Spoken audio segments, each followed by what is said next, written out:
Bonjour à tous, c'est Florian du site IT Connect. Aujourd'hui, nous allons parler des stratégies de groupe et je vais vous expliquer comment connecter un lecteur réseau par GPO plutôt que d'utiliser un script de connexion appelé également LogonScript. Alors, cette méthode historique d'utiliser un script de connexion peut facilement être remplacée par une GPO, ce qui apporte plus de souplesse et d'options en termes de mappage de lecteur réseau. C'est ce que nous allons voir ensemble aujourd'hui. Alors, plutôt que de rester comme ça ici dans le PowerPoint à vous fournir des explications, dans ce cas présent, ça me semble plus simple de vous expliquer tout en progressant dans la mise en place de la GPO. Alors, on va directement partir sur la partie démo. Donc, me voilà connecté sur un contrôleur de domaine en Windows Server 2019, mais le paramètre que nous allons voir aujourd'hui est disponible depuis Windows Server 2008 R2 au moins. Donc ce que nous allons faire déjà, c'est commencer par créer une GPO. Donc moi je vais la positionner à la racine de mon domaine, comme ça elle va s'appliquer sur tous mes utilisateurs, ce qui sera plus simple dans le cadre de mon lab pour tester sur une session administrateur en RDP sur une machine. Donc je vous laisserai vous le soin de créer la GPO ou d'ajouter le paramétrage à une GPO existante, même si je vous recommande quand même d'avoir une GPO dédiée au mappage des lecteurs réseau. Donc on va créer une GPO ici. Donc moi je vais appeler tout simplement connecter lecteur réseau. Donc ensuite on va modifier la GPO et nous allons aller directement au niveau des paramètres de configuration utilisateur. Donc il faut savoir que le mappage de lecteur réseau se situe au niveau des paramètres de préférence.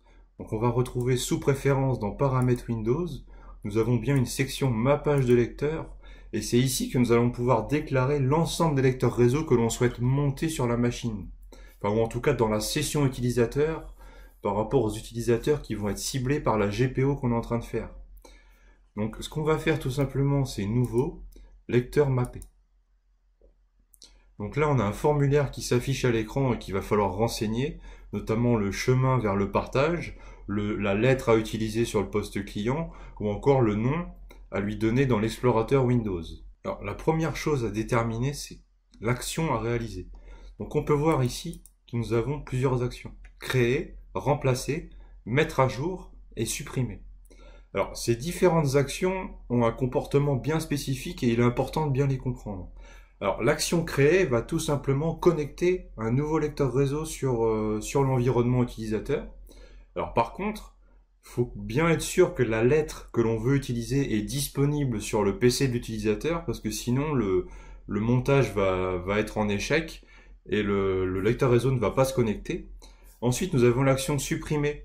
Donc l'action supprimer va nous permettre de déconnecter un lecteur réseau existant. Donc on va pas le remonter derrière, mais ça peut être une bonne opportunité pour supprimer un lecteur réseau qu'on ne veut plus qu'il soit présent sur un PC. Ou en tout cas sur un pool de sessions utilisateurs. Ensuite, nous avons l'option remplacer. Alors l'option remplacer va supprimer le lecteur réseau et le reconnecter ensuite. C'est différent pour l'option mettre à jour. L'option mettre à jour va connecter le lecteur réseau s'il n'est pas actuellement monté dans la session. Mais par contre, s'il est déjà monté, on ne va pas le supprimer pour le reconnecter à nouveau.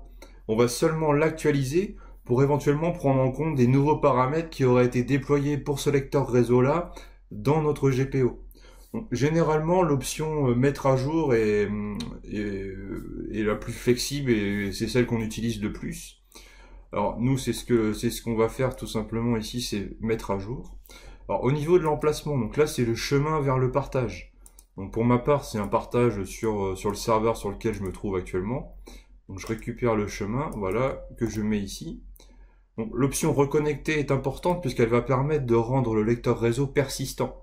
C'est-à-dire que quand l'utilisateur va redémarrer son PC ou fermer et rouvrir sa session, il va conserver le lecteur réseau.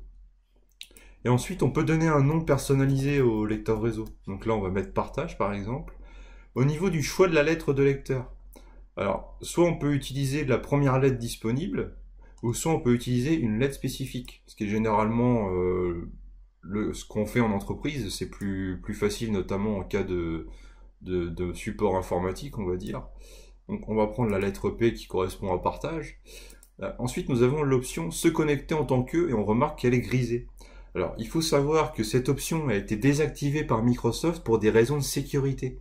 En fait, elle exposait les identifiants dans les fichiers de la GPO qui sont directement accessibles dans le sysvol, donc potentiellement par tous les utilisateurs et ordinateurs du domaine. Donc pour des raisons de sécurité, Microsoft a décidé de brider de désactiver cette possibilité. Donc là, concrètement, le lecteur réseau est prêt à être déployé. Après, il faut quand même savoir que dans l'onglet commun, nous avons la possibilité de faire du ciblage au niveau de l'élément. Par exemple, si on veut monter le lecteur réseau uniquement sur les utilisateurs qui sont membres d'un groupe de sécurité spécifique, on va pouvoir l'ajouter ici en faisant un nouvel élément. Et par exemple, on va prendre donc groupe de sécurité, où le groupe de sécurité est égal à, et puis là on mettra le nom du groupe. Ce qui est intéressant, puisqu'on va pouvoir gérer différents groupes dans la D, par exemple, un groupe lecteur réseau P, et on mettra dans ce groupe-là tous ceux qui doivent avoir le lecteur réseau P. Ce qui vous permet, dans une même GPO, de déclarer l'ensemble de vos lecteurs réseau à monter sur vos sessions, et ensuite, sur les sessions en production, c'est seulement les lecteurs réseau pour lesquels l'utilisateur a les autorisations qui vont se connecter. Donc, ce qui est plutôt intéressant pour éviter de démultiplier les GPO de gestion des lecteurs réseau. Alors nous, en tout cas, là, nous sommes prêts à tester le montage le mappage de ce lecteur réseau P sur un PC. Donc on peut voir que ça s'affiche ici.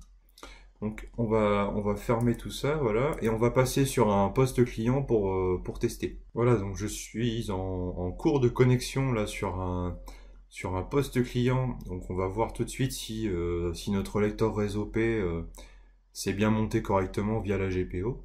Alors, on va aller tout de suite dans l'explorateur. Et on peut voir ici que notre lecteur réseau, donc, qui est bien nommé partage comme nous l'avons défini dans la GPO, avec la lettre P, on peut voir que tout ça est bien opérationnel. J'accède bien à mon lecteur réseau. Donc à partir de là, on peut considérer que la mission est accomplie, qu'on a réussi à mapper un lecteur réseau par GPO. Maintenant, il ne reste plus qu'à déclarer les autres lecteurs, et puis éventuellement, comme je vous le disais, à faire du filtrage avancé pour monter les lecteurs réseau des uns et des autres en fonction des autorisations. Ce qui sera intéressant de faire aussi, c'est que là on a indiqué qu'on doit monter le lecteur réseau dans la session si l'utilisateur est membre d'un groupe spécifique, mais il sera important également d'ajouter une action dans la GPO pour supprimer le lecteur réseau dans le cas où l'utilisateur n'est pas membre du groupe spécifique, du groupe de sécurité spécifique. Il faut bien penser à gérer la condition inverse, parce que sinon, le lecteur réseau va être mémorisé dans la session de l'utilisateur, et il va continuer à essayer d'être monté. Donc si vous voulez vraiment gérer comme ça les connexions et les déconnexions des lecteurs réseau dans les sessions, il faut penser à gérer les deux cas de figure. Mais tout ça au sein de la même GPO, ça se joue uniquement au niveau du type d'action, quand on déclare le lecteur réseau, et au niveau du filtrage avancé que l'on va faire sur le groupe de sécurité. Donc pour ma part, j'en ai terminé avec la démonstration et les explications concernant le mappage de lecteur réseau par GPO. Donc il faut bien penser que c'est dans les GPO, enfin dans les paramètres utilisateurs, au niveau des préférences. Donc si vous avez besoin de relire tout ça à tête reposée, sachez que sur notre site IT Connect, vous avez directement les mêmes explications au format texte dans un article dédié, ce qui vous permet de reprendre tout ça pas à pas si vous le souhaitez, ou de reconsulter ultérieurement. En tout cas, ça me semblait intéressant de vous expliquer ça directement dans une démo. Et puis, si vous avez besoin d'informations complémentaires sur les stratégies de groupe, vous pouvez consulter mon cours qui explique, au sujet des stratégies de groupe, qui explique les bases les bases théoriques sur les stratégies de groupe. Et en tout cas, je vous dis à bientôt. On se retrouve pour de nouvelles vidéos sur notre chaîne YouTube, sur laquelle je vous invite à vous abonner pour nous suivre.